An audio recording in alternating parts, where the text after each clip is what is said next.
உங்கள் மனதில் எது ஆழமாக பதிந்திருக்கின்றதோ அது உங்கள் கண்முன் வரும்.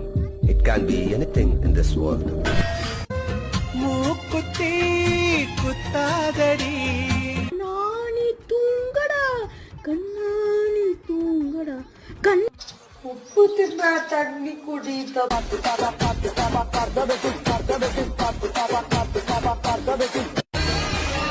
செல்லுக்குள்ளேயே செல்ல நெருப்போ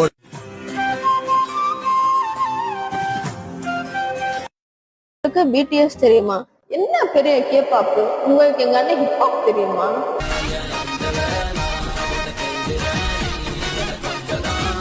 ஸோ நெக்ஸ்ட் ஒரு சர்ப்ரைஸ் நான் ரிவீல் பண்ணுவேன். அதுக்காக நான் நிறைய இயர்ஸ் கணக்காலாம் நான் வெயிட் பண்ணிருக்கேன். அது இப்போ நடக்க போகுது அப்படின்னு நினைச்ச உடனே I will be very happy. 1 4 3 love one name